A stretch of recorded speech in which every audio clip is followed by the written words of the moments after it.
Cliff Barackman has discussed almost everything Finding Bigfoot ever produced: the track evidence, the methodology, the seasons of field work whose accumulated physical record represents the most extensive forensic Bigfoot evidence library any single researcher has ever compiled. He has discussed all of it openly and with the specific precision of a man whose professional credibility depends on accurate representation of what the evidence shows. Accept this investigation. Subscribe and stay until the very end, because the reason he has never discussed it is in what it found. Cliff Barackman is the most methodologically precise member of the Finding Bigfoot cast, the person whose professional identity was built entirely on the rigorous forensic analysis of physical Bigfoot evidence and whose contribution to the show's investigation record was distinguished from every other cast member's contribution by the specific character of what his expertise brought to the evidence assessment process. He did not come to Finding Bigfoot as a television personality whose paranormal investigation background gave him a platform. He came as a working researcher whose track casting career had produced the most extensive and the most carefully documented collection of Bigfoot physical evidence in the research community's history. A body of work whose evidential quality, the forensic methodology he had developed across years of independent field research, gave a rigor that most Bigfoot physical evidence documentation does not possess. The North American Bigfoot Center that he established in Boring, Oregon, the dedicated museum and research facility whose existence represents the most serious institutional commitment to Bigfoot physical evidence documentation in the research community, is the clearest expression of the professional identity that his Finding Bigfoot years were built on. He is not an enthusiast. He is not a believer in the performative sense that the paranormal television format tends to produce in its cast members. He is a forensic researcher whose relationship to the Bigfoot question has always been governed by the evidentiary standard rather than by the emotional investment that the subject tends to generate in the people who engage with it seriously. That professional identity is the foundation of what his silence about the investigation this video documents means. Cliff Barackman discusses evidence. It is the organizing principle of his professional existence. When he declines to discuss a specific piece of evidence from a specific investigation, when the researcher whose professional life has been built on the precise characterization and the open documentation of physical Bigfoot evidence, maintains sustained silence about a specific Finding Bigfoot investigation, that silence communicates something specific about the character of what the investigation produced. Not ambiguous evidence that his professional standards found inadequate, not inconclusive findings that the evidentiary framework he applies to the physical record could not characterize. Something whose character his professional standards found adequate and whose characterization his sustained silence has been managing in a way that the prior season's most significant findings never required. To understand why Cliff Barackman's silence about this specific investigation is the most significant thing about it, it is necessary to understand what his methodology established as the evidentiary standard that significant Bigfoot physical evidence must meet. The specific criteria whose application to the investigation's findings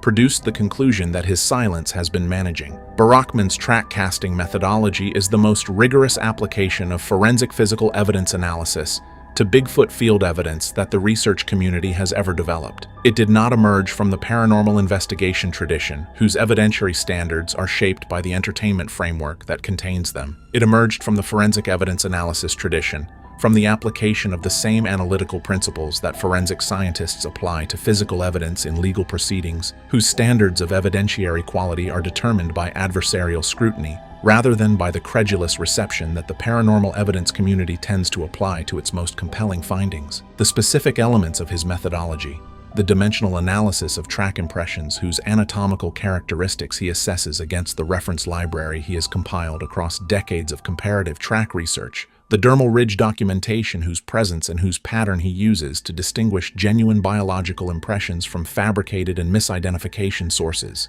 the pressure gradient analysis whose results establish the weight distribution of the organism that produced the impression, and the forensic casting procedure whose chain of custody documentation he maintains with the rigor that admissible physical evidence requires, combine to produce assessments whose quality is the most defensible that the Bigfoot physical evidence field has ever achieved. When Barackman says something is significant, it is because the full application of that methodology to the physical evidence has produced a finding that meets the evidentiary standard the methodology is designed to enforce. And when he does not say something is significant, when he maintains silence about a specific investigation's findings rather than applying his methodology to them in the open, documented way that his professional identity has always demanded. The silence communicates something about those findings that his words have not. The investigation this video documents produced findings that his methodology assessed. The assessment is in the production record. What the assessment produced is what his silence has been managing. And the reason the silence has been necessary is what the evidence itself reveals. The Finding Bigfoot investigation, whose evidence Cliff Barackman has never publicly discussed, was deployed at a location whose prior evidence profile the show's research process had identified as among the most significant in the show's 11-season investigation history. Not the most dramatically compelling location the production had ever selected, but the location whose combination of evidence types,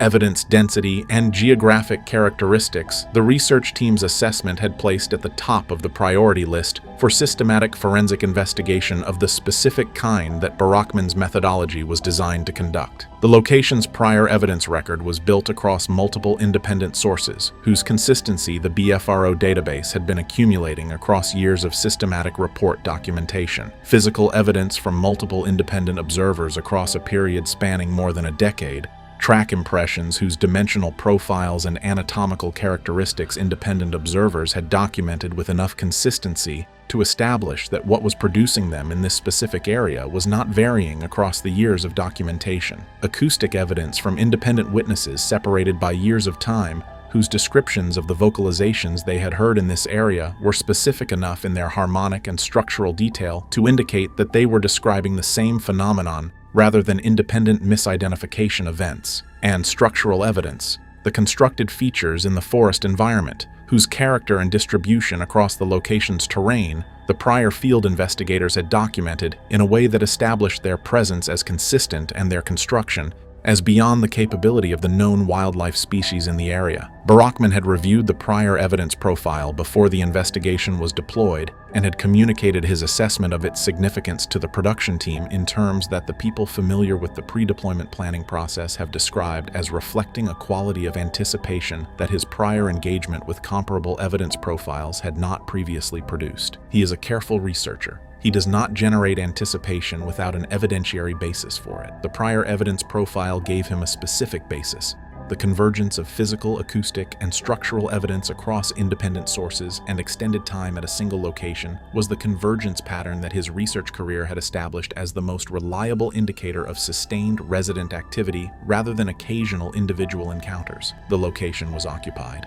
The prior evidence established that. The investigation's deployment was designed to document the occupation in the forensic terms that his methodology demanded. What the deployment found is what he has never discussed. The Finding Bigfoot investigation deployment at the location began with the baseline documentation phase that Barackman's methodology required before any active investigation session could be conducted. The systematic survey of the terrain whose physical evidence the prior record had identified as the most significant areas of the location for producing the kind of forensic documentation his methodology was designed to generate. What the baseline survey produced in the investigation's opening hours exceeded the expectations that the prior evidence profile had built among the team members, whose field experience gave them a basis for expectation. The track evidence at the location's primary watershed features was fresh, not the degraded, edge-softened impressions that prior investigators' documentation had preserved in photographs, but live impressions whose edge definition and moisture characteristics Barackman assessed in real time as placing them within hours of the investigation team's arrival. Something had been at the location's most active area within hours of the team getting there. The freshness of the track evidence was the first finding. The quality of the specific impressions was the second. Barackman's real-time assessment of the dimensional and anatomical characteristics of the impressions, conducted on the ground with the methodological precision that his forensic training demanded, documented through the photography and casting procedures whose chain of custody records the investigation maintained, produced findings whose specific content the people who observed his assessment process have described with a consistency that reflects what the process produced in a researcher whose professional standards have always been the most demanding in the field. He did not find what the prior evidence profile had led him to expect in the dimensional range of the impressions. He found something whose dimensional profile exceeded the prior evidence profile's established range, a finding whose implication for the scale of what was producing the impressions at this location he processed with the controlled precision of a researcher who has encountered findings that exceed his prior prior reference framework and who applies his methodology more carefully rather than less carefully in response to the excess. The casting procedure he initiated at the primary impression site produced physical evidence whose quality he subsequently characterized in the limited internal communications from the investigation that people familiar with the production have referenced as the best documented Bigfoot physical evidence his career had ever produced. Not the most significant in isolation. The best documented, the combination of dimensional quality, anatomical detail, and chain of custody integrity that his methodology had spent decades trying to achieve in a single recoverable physical evidence specimen. He had it, and what he found when the casting was complete and the full analysis was conducted is the beginning of why he has never discussed this investigation. The Finding Bigfoot investigation's second active session at the location produced the findings that the prior parts of this video have been building toward, the specific evidence whose character and whose combination with the physical evidence documented in the first phase produced in Cliff Barackman the specific response that his sustained silence about the investigation has been managing ever since. The session was deployed at the focal point that the baseline survey's physical evidence distribution had identified, the specific terrain feature within the investigation area where the freshest and the most dimensionally significant track evidence had been concentrated, and where the structural evidence documented during the baseline survey was most elaborate in its construction complexity. The monitoring equipment deployment was organized around that focal point with the overlapping coverage that the show's most significant investigation sessions used. Multiple camera units positioned to capture the approach corridors and the focal point itself from independent angles whose combined coverage would produce multi-source documentation of anything that moved through the area during the session. The call blasting sequence that Matt Moneymaker directed in the opening hour of the session produced responses whose character and whose spatial organization Barackman documented in real time. Responses from multiple independent directions at distances consistent with multiple individuals rather than a single response source, arriving with the specific timing structure that distinguished reactive responses from coincidental ambient sounds. Then the thermal cameras began producing signatures at the tree line of the focal point, not the ambiguous, distance-degraded thermal events that the prior season's most significant investigation moments had documented. Signatures at a range whose resolution gave the camera's output a specificity that the distance limitations of the prior season's thermal evidence had prevented. Barackman reviewed the thermal monitor output in real time, what he saw on that monitor, the specific characteristics of the signatures the cameras were resolving at that range, their dimensional profile, their movement pattern, and the specific quality of what the camera documented when the primary signature moved into the clearest section of the focal point's camera coverage is what produced the response in him that the investigation's complete footage record captures, and that the broadcast version of any episode containing it would need to manage very carefully. He said something on camera, in real time, about what he was looking at on the thermal monitor, and what he said in the specific technical language of a forensic physical evidence researcher whose professional vocabulary does not accommodate overclaiming, is what Animal Planet's editorial process determined could not enter the broadcast record in the form he said it. Cliff Barackman's on-camera statement about what the thermal cameras were resolving at the focal point during the second night session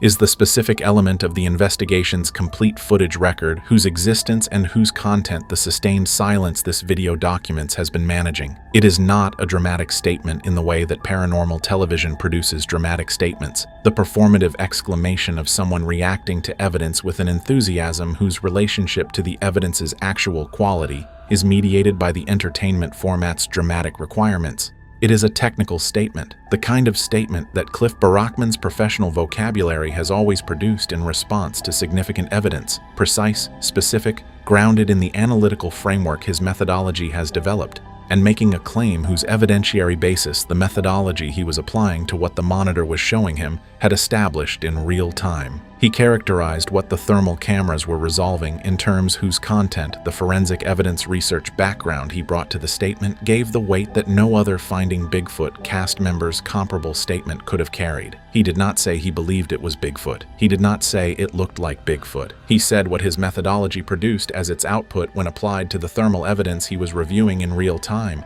a characterization whose specific content reflects the forensic standard rather than the believer's enthusiasm. And that carries the evidential weight of the research community's most rigorous physical evidence analyst applying his professional framework to the best documented encounter his career had ever produced. The statement is in the production record.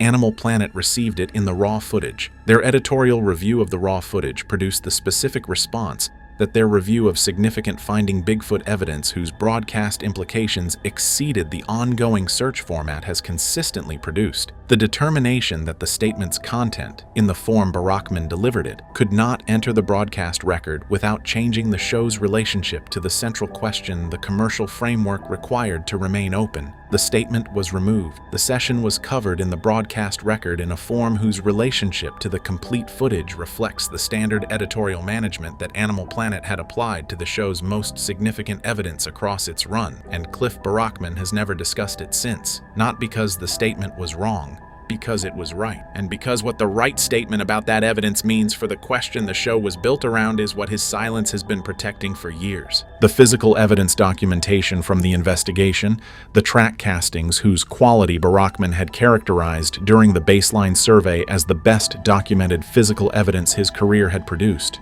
underwent the full forensic analysis that his methodology required in the period following the session. The analysis process applied to the casting specimens produced findings across each of the analytical categories his methodology encompasses, whose combination established the investigation's physical evidence record as the most significant single-session body of forensic Bigfoot physical evidence ever documented. The dimensional analysis confirmed what the field assessment had established. The impression's size profile exceeded the human maximum, and the dimensional ratio between foot length and width fell outside the range of any known bipedal species. The dermal ridge documentation was the element of the analysis whose results Barackman has cited in the limited partial references to the investigation's physical evidence that have circulated in the research community since the investigation concluded. Ridge patterns whose clarity the casting quality had preserved at a resolution sufficient for the comparative analysis that his methodology applies to distinguish biological dermal ridges from the artifacts that casting material produces in non-genuine impressions. The ridges were genuine. Their pattern characteristics were consistent with a primate species rather than any non-primate species in the regional fauna, and their specific arrangement, the ridge flow pattern and the specific features whose comparative analysis his reference library of known species and known Bigfoot casting specimens gave him the framework to assess, was consistent with the pattern that the most credible prior Bigfoot casting evidence in his collection had established as the physical evidence signature of the species the research community has been documenting. The pressure gradient analysis produced the finding that the investigation's physical evidence record's complete documentation has never publicly established for any prior season's most significant casting evidence. A gradient distribution consistent with the dynamic pressure pattern of a habitual biped whose weight distribution across the stride cycle matches the locomotion pattern that the biomechanical analysis of the most significant Bigfoot film evidence has established for the species' gait. The casting is real. The anatomy it documents belongs to a species whose biological reality Barackman's forensic methodology established across the full analytical process his career had developed to distinguish genuine evidence from contaminated and fabricated sources. That conclusion is in the analysis record.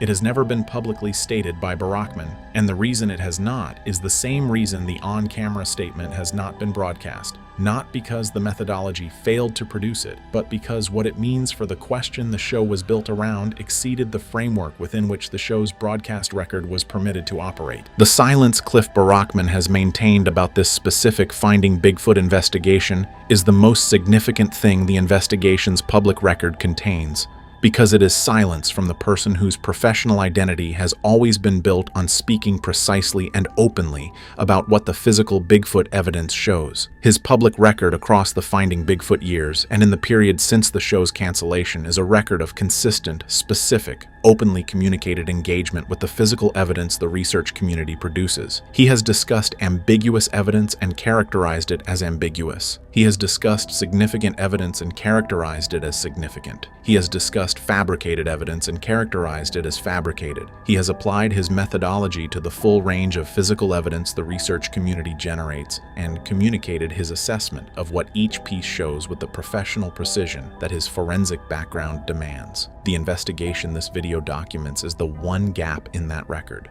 the sustained absence of any characterization from the research community's most rigorous physical evidence analyst about an investigation whose physical evidence his methodology assessed in the most complete and the most carefully documented forensic process his career had ever applied is itself a communication. It communicates that what the methodology produced as its assessment of the evidence exceeded the framework within which Barackman's public communications about the research's findings have always operated. Not inadequate evidence below his standard. Evidence above the threshold at which his professional communication about research findings intersects with the commercial and institutional constraints that the Finding Bigfoot production framework created around the research's most significant outputs. He has never discussed this investigation because discussing it, applying the same open, precise, methodologically grounded communication he has applied to every other significant finding in his research career, would require stating what the methodology established about the physical evidence and what the on-camera thermal assessment established about what the cameras document, and stating those things in the specific,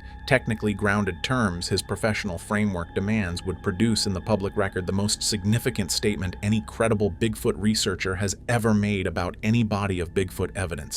The silence is the shape of that statement, and its outline, defined by what his prior public communications about comparable but less significant evidence have always contained and what his communications about this investigation have consistently omitted, is clear enough that the statement whose absence defines it can be read in the space it leaves. Cliff Barackman built his professional identity on evidence. The track casts, the forensic methodology, the North American Bigfoot Center. Everything he built was an argument that the Bigfoot question deserves rigorous evidentiary standards.